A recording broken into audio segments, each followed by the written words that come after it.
Hello students. So the next topic of this chapter, that is accessory duct. So in the male reproductive system, so what type of accessory ducts, what kind of accessory ducts present, that we are going to study here. Accessory duct as well as the gland.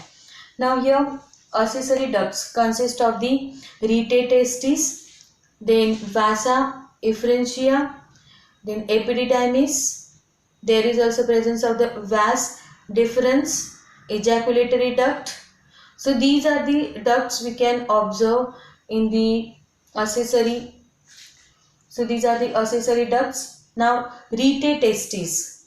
So this rete testis, it is located posteriorly to the seminiferous tubule. So this testis is made up of the seminiferous tubules, okay, and that seminiferous, the posterior surface of the seminiferous tubules consist of the rete testis. So this rete testis is made up of the network of the tubules. So that network of the tubules located at the posterior surface of the seminiferous tubules is called as a rete testis. Now next one, that is a vasa efferentia. So this vasa efferentia, it is again a tubules.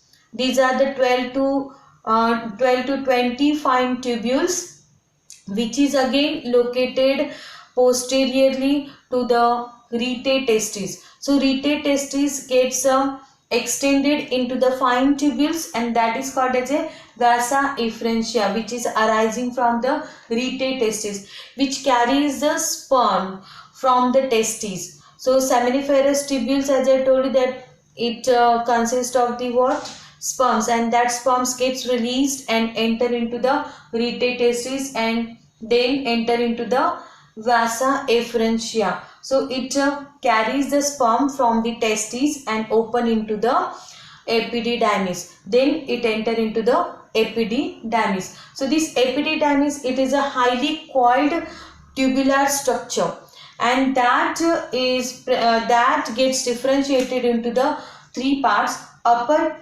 capita, middle corpus, and lower quada. So upper capita is a head part, so head of epididymis, and middle corpus, this is the middle part of the middle body, and this is the lower capita, is the base of the epididymis. So these are the gets differentiated. Epididymis in this kind of a ways get differentiated. Now vas deferens. So vas deferens is a again loop like a structure. This loop over the ureter. Okay, so this kind of it is a loop like structure, it over the ureter and open into the urethra. So it travel up to the abdominal cavity to open into the urethra. So it joins the duct of the seminal vesicle from the ejaculatory duct. So it again what? It joins the seminal vesicle. So it when it run up to the abdominal cavity, it again joined with the seminal vesicle, because there is a posterior side of the urinary bladder presence of the seminal vesicle. So it gets joined to the seminal vesicle and form the ejaculatory duct. So these are the ducts. There is also presence of the ejaculatory duct. So this is what? LS of testis, which shows, as I told you, that presence of the rete testis. So this part we already studied. What is the tunica albigine, tunica vaginalis outer layer. Tunica albigine forms the many fibers, that septums. That fibers like structure is a septum, and due to this forms the many lobules. So that lobules consist of the coiled tubular structure, that is called as a seminiferous tubule. So this seminiferous tubule, these are 1, 2, 3, 4, these all are the seminiferous tubules. The posterior, this part is the posterior side, so this is the posterior side. So at the posteriorly we can observe the bunch of tubules. Okay, that tubules is called as a rete testis. So this is the tubule is called as a rete testis. So this rete testis produces fine tubules, that fine tubules, 12 to 20 tubules maybe, which is called as a vasa efferentia. So these are the tubules, fine tubules, vasa efferentia. Now these vasa efferentia's posterior side we can observe the tubules. Okay, that tubules is called as a epididymis. So this epididymis, it starts from here and end up to the here. So this is the head part.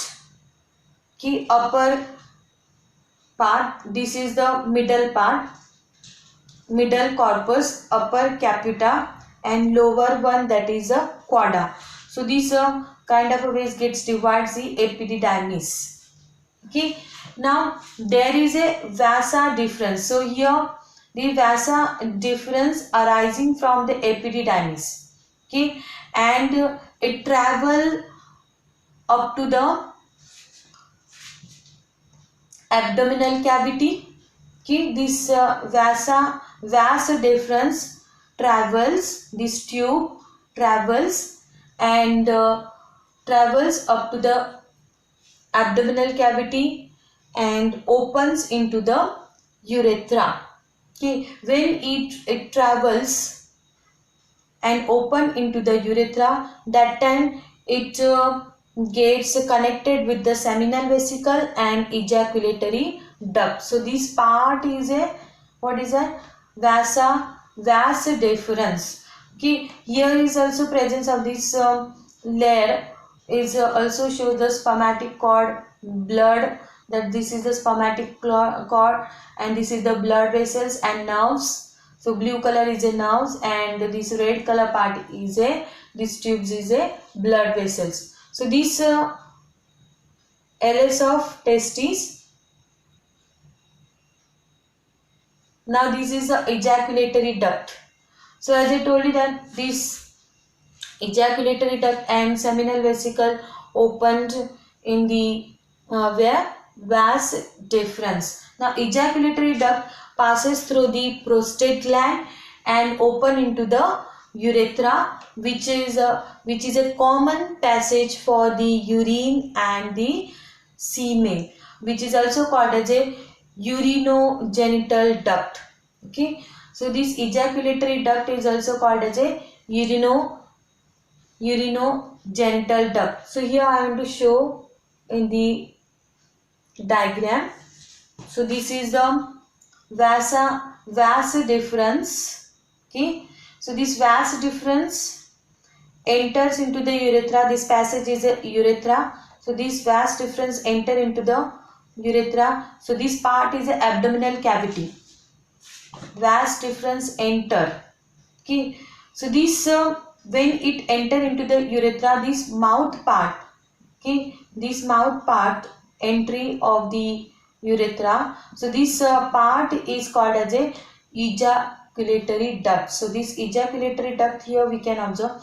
Now this ejaculatory duct shows the, what is that, opening of this is the prostate gland, this here and here. This prostate gland open into the urethra.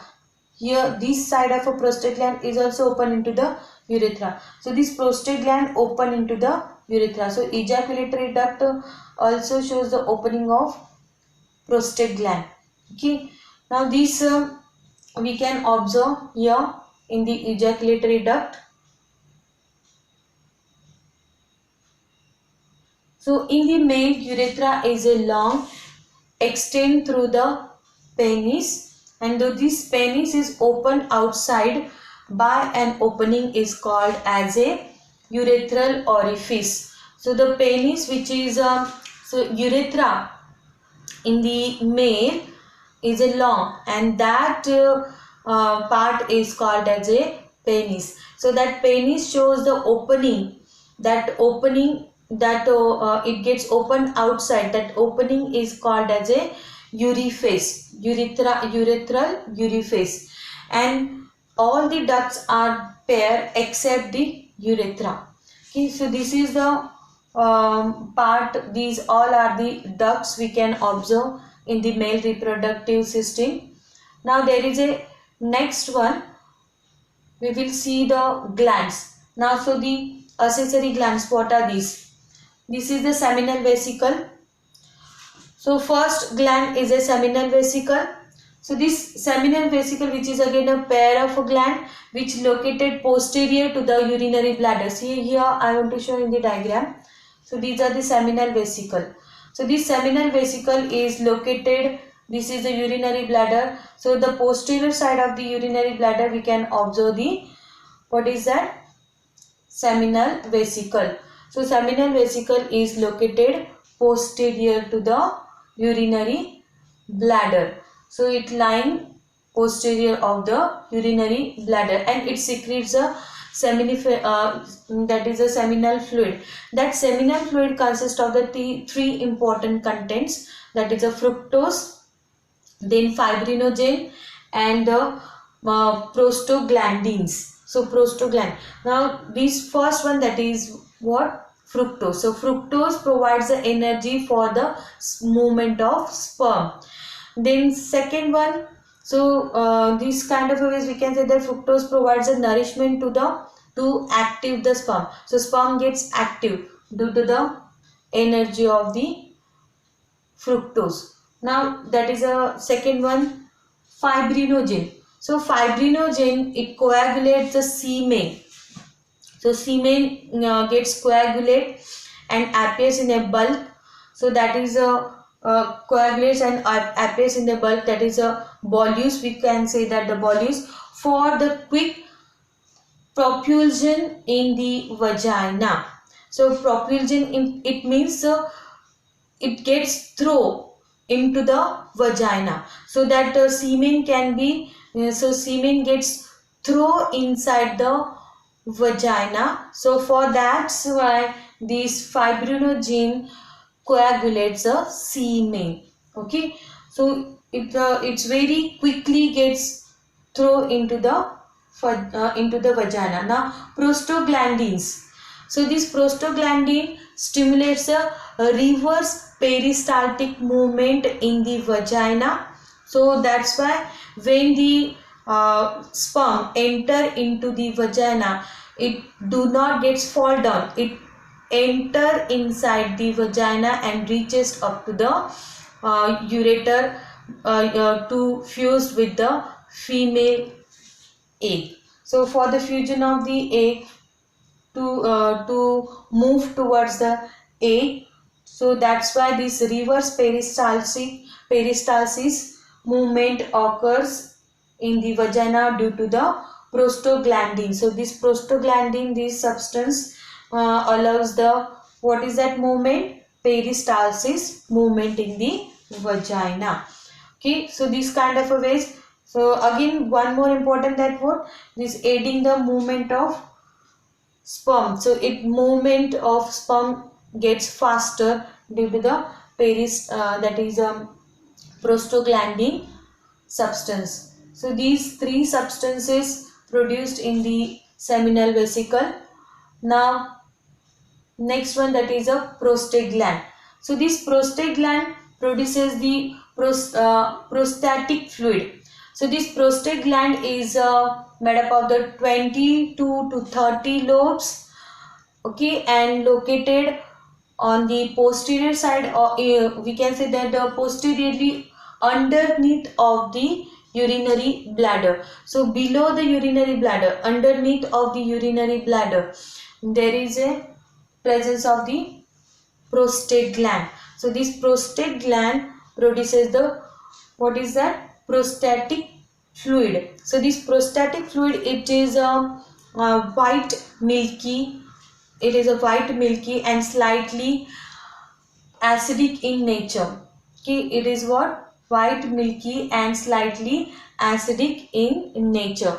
So it consists of the 30% volume of the semen and produces the some acid, citric acid and phosphatase acid. So this phosphatase acid is very important.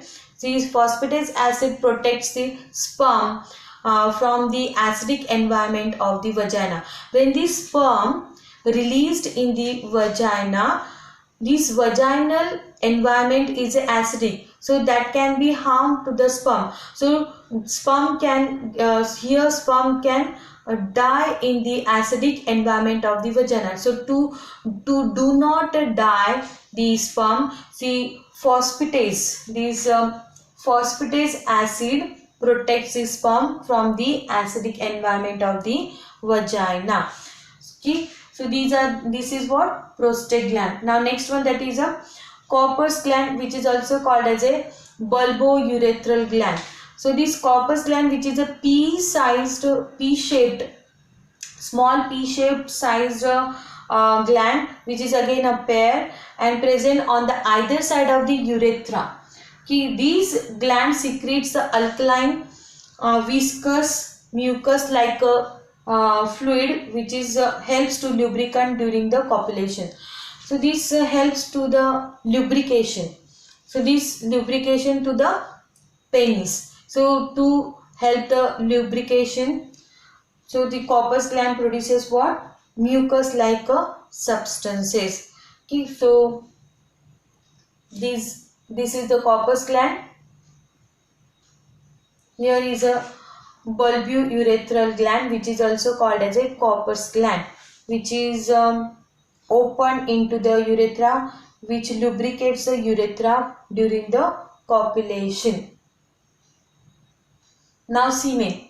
Semen is a viscous, alkaline, milky fluid near about pH, it's near about 7.2 to 7.7, and this ejaculated by the male reproductive system. So this kind of ways it comes out to the through the external reproductive organ, that is a penis. So this comes out through the penis. So in the single ejaculation of the material consists of the 2.5 to 4 ml. So semen near about the in a single releasing or single ejaculation consists of 2 to 5 or 4 ml. Okay, if the semen, when the semen comes out from the male body, it near about the 2.5 to 4 ml, and that liquid consists of the 400 millions of sperm. Okay, so what is that? 400 millions of sperm is present in this single ejaculation of semen. Now it contains secretion of the epididymis and accessory glands for the nourishing. Okay, so that is a fructose. So fructose is produced by the seminal vesicle, which nourish the sperm, okay, and neutralize the acidity.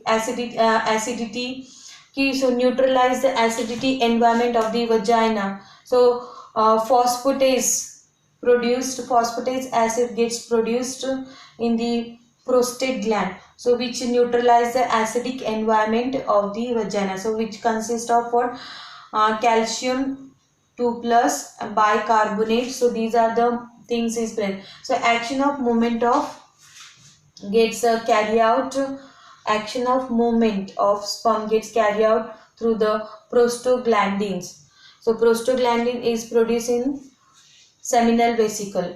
Okay, so fructose and prostaglandin, these two material present in the seminal vesicle, and this neutralized acidity is present in released by the prostate gland. So these action of movement in the sperm gets increased by the prostaglandins.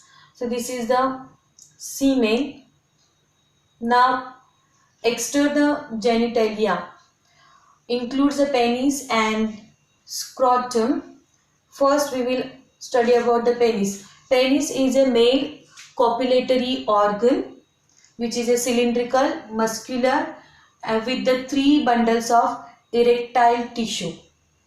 Pair of posterior, so 3 bundles of erectile tissue. So what are the 3 bundles of erectile tissue?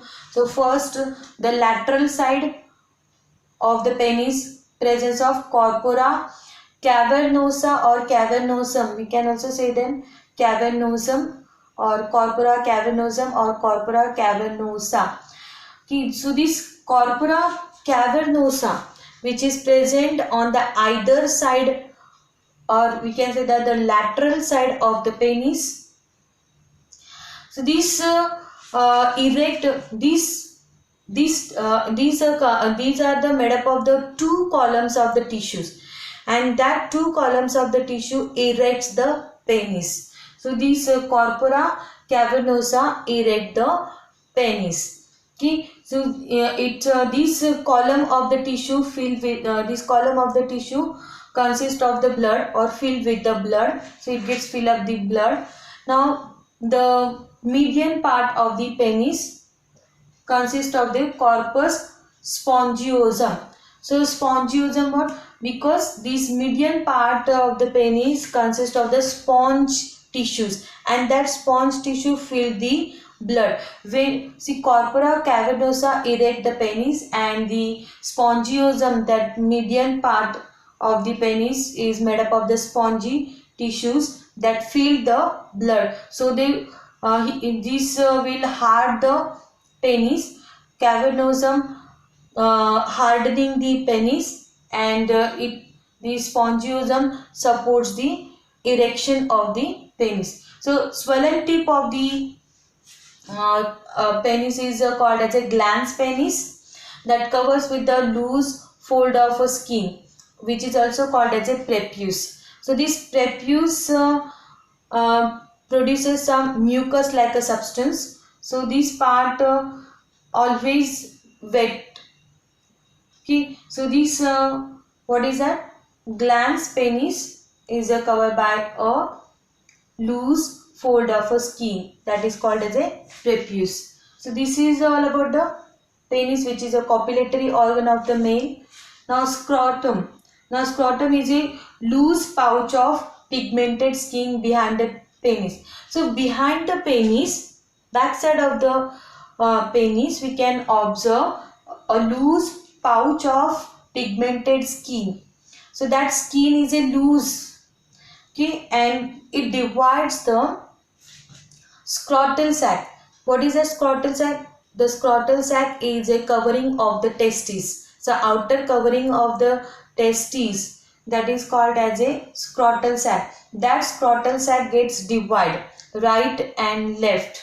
Okay, so that septum, which is also called as a tunica dortus, which is made up of the smooth muscle fiber. So that line, which a dividing line on the testes, is called as a smooth muscle fibers, and fetal testes guided by and retained in the scrotum by the gubernaculum, that is a fibromuscular band. So on the testes we can observe the bands, lines, okay, that transverse line, which is called as a gubernaculum lines. That line is called as a gubernaculum, which is also made up of the fibromuscular bands. So that bands on the scrotal sac or the testes on the outer skin, so that is called as a gubernaculum.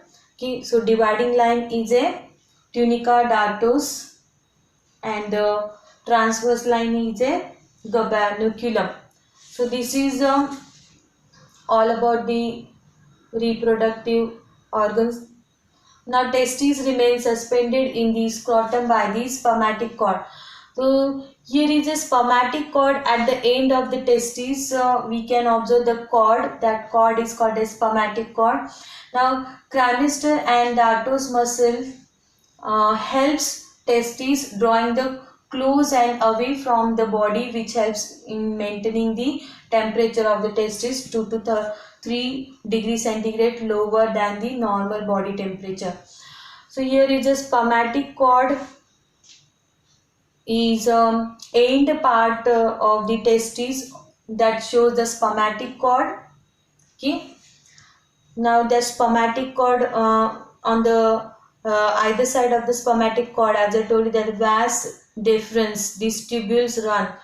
Okay, so this spermatic cord, that is a spermatic cord. Now that is a cremaster and dartos muscle helps the testes draw the close and away from the body. So the testes can move close to the body, shows the movement close to the body or away from the body. That will be possible due to the dartos muscle. Okay, so that dartos muscle is present in the spermatic cord, so which helps in the maintaining the temperature of the testes.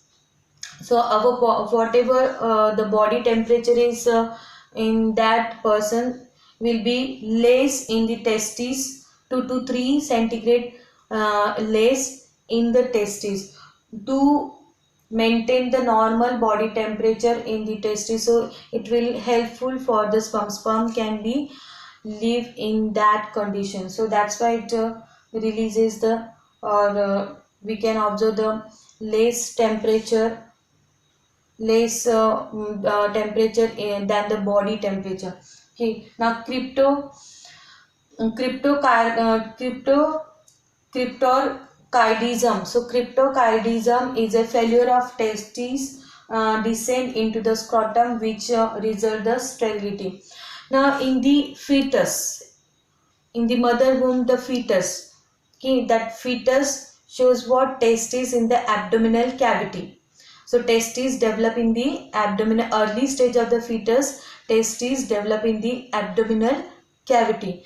And if the testes do not comes out, if it is not comes out from the abdominal cavity into the scrotal sac, so if it is a failure to comes out the in this scrotal sac, such type of a person faces the sterility. So testes remain inside the, what is that, in the it is remain present inside the that is abdominal cavity. Okay, so that is causes the sterility, and this kind of a problematic condition is called as a cryptorchidism. Okay, so this is all about the male reproductive system. So in the next we will study about the female reproductive system. Thank you.